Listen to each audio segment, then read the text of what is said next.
大家好，歡迎大家繼續收睇《週一長談》呢個節目，我哋嘅節目主持人姚永安。咁第一節咧，我已經同呢個稅務協會嘅負責人咧，就John Bateman 咧就傾過一啲聯邦政府就2015年同埋2016年嘅一啲稅務嘅事情啦。咁我哋呢個話題咧繼續討論嘅。Jordan. Well, we talk about the new government, but at the same time, I think we still need to talk a little bit about the conservative government, especially there are some of the tax measures being changed by the new government. How does it affect we as the taxpayers? Well, some of the major changes. So philosophically, the conservatives felt that tax relief should come in two ways. One, very targeted tax cuts. And you and I, understanding politics maybe more than the average person, would say, wow, they were actually trying to buy votes in those very core small groups. So you had the seniors home renovation tax cut, which was obviously to try to encourage seniors to vote conservative. So they believed in those very targeted tax cuts. And they also believed in that tax relief came best through cuts to the GST. They cut it from 7 to 6%, and then from 6 to 5. But that's not going to change. That's not going to change. Now, the Liberals... Unless you receive some internal information that the Liberals... With a $20 billion deficit, you worry about it. Now, with the Liberals, their view is, maybe less of those targeted tax credits, but more kind of broader tax relief for the middle class. And Prime Minister Trudeau, for the past 2 years as Liberal leader, has talked constantly about the plight of the middle class. The middle class is in danger. Amusingly enough, the only person who ever corrected him on that was Hillary Clinton, who pointed to the fact that Canada's middle class was the strongest in the world.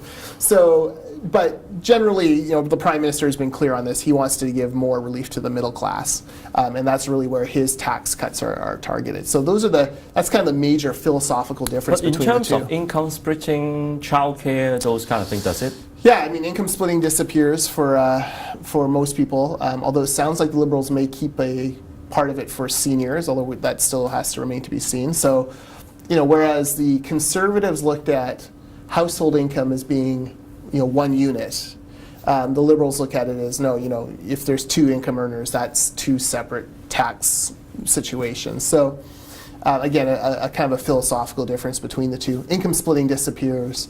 At most you were saving about $2,000 if you were maxing out on income splitting. We think that for most Canadians, the Liberal middle class tax cuts should cover off a good chunk of that. So you may end up further behind if you're income splitting, but it won't be as much as it could have been. Okay, so let's talk about the BC provincial government. While, as you mentioned, while middle class may receive a little bit tax cuts from the federal, but at the same time, I think as expected, provincially, while the provincial government would actually take most, or if not all of those. Can you elaborate a little bit? Yeah, the provincial government has several increases planned for this year. So on January 1st, medical services premium tax, that's our healthcare tax, increased. BC only? BC only. No other province and confederation pays that tax. And this is a tax that 5 or 6 years ago was $108 a month for a family. Now it's $150 a month. It's gone up about 40% in 6 years. It's a tax that's reviled by us, by virtually everyone. The NDP don't like it. The Green Party doesn't like it. The Fraser Institute doesn't like it. The Canadian Centre for Policy Alternatives doesn't like it. Everyone hates it, and yet the Liberal government continues to increase it. This is a big problem. It's an unfair tax. It's a tax that you pay the same whether you make $30,001 or you make $3 million a year. There's no income graduating. It's not linked to the growth in the healthcare budget, so it's going up far faster than the rate of healthcare spending is going up. And it has a separate bureaucracy that collects. It's a really unwieldy way to collect money, but it's a way for the BC Liberal government to be able to claim that they have the lowest income taxes in Canada because, of course, they carved this other piece out. How about BC Hydro? Yeah, BC Hydro is going up again. About I think it's $45 or $50 for the average customer. For over the year. Now, you'd say, okay, well, $4 a month more, I could probably handle that. The problem is it went up about that much last year. It went up twice that amount 2 years ago. We've seen these steady increases in BC Hydro far faster than the rate of inflation. And we see it in ICBC as well. Again, about $45 more this year for your basic auto insurance. That's on the heels of a big increase last year and one the year before that. So these kind of fees and levies and these Crown Corporation costs are really nickel and diming British Columbians, and any money you save from the Trudeau tax cuts, my advice would be hold on to it because you're probably going to need it to pay your MSP and your hydro. So the Crown Corporation is also even being used as a tax agency. Yeah, they are. Because they're government monopolies, they really are basically taxing agencies. ICBC, for example, both ICBC and BC Hydro see a huge chunk of their profits go into general revenue for the province. What should be happening at ICBC is, any money that they make that's profit, some of it should be put in reserve, and some of it should be returned to the drivers who paid the fees, right? BC Hydro, the government's just announced that they're going to start ratcheting down their dependence on BC Hydro for general revenue. The idea there, though, is that money's not going back to ratepayers. That money's going to go into servicing BC Hydro's growing debt. No, but the problem is BC Hydro actually has a big hole. Then actually a lot of so-called capital investment has been committed. There is a big hole there. Well, it needs a lot of money to fill in, not to mention generating revenue for the government. And they have massive debt. And to the credit of the provincial government, they're the first government ever to say that they're going to try to get off of the BC Hydro money train and try to leave BC Hydro money in BC Hydro. Now, we can sit here and say, well, that's great. Where was this 50 years ago? Why were we dependent on that money in the first place? But I don't want to beat the Liberals up too bad for finally doing the right thing, even if it is very, very late. How about property tax? I think, although we have not received the property tax invoice yet, but I think there are a lot of discussion, especially in Greater Vancouver, Toronto, when we see the value of the property actually increase quite a bit in the past year. Yeah, it's very concerning. You see people with 18, 20, 30% increases in their assessed value. So when you're calculating your property taxes, there's two important parts of the equation. There's your assessed value, and then there's the tax rate increases passed by your local city hall. The bad news for Vancouverites specifically, and most British Columbians, is not only is your assessed value going up, but also the tax rate's going up. So you're going to get hit twice. And also the homeowner grant? Yeah, and the homeowner grant, although I understand that this morning the provincial government's announced an increase from 1.1 to 1.2 million. Oh, it's not enough. That's not enough. The homeowner grant needs to change, and either needs to be tied to income levels, or it needs to be tied to the rate of assessed value increase. So it just automatically goes up by whatever assessed values went up. So that roughly the same number of people are able to claim it every year. That's probably one of those two are probably the solutions that need to be implemented. Not sure the provincial government's willing to go that far yet. Okay. Well, we often see you on the media, English and Chinese, talk about tax, those kind of thing. Well, I guess we'd like to learn more about you and your organization.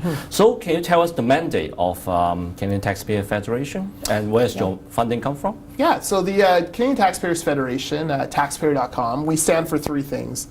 Less waste in government, lower taxes, and more accountability from government. So that frames everything we do. There's people like me across the country. We have an Alberta director, we have a Prairie director in Ontario, one in the federal in Ottawa, and one in the Maritimes. And we're about later this year to roll out our first ever Quebec director.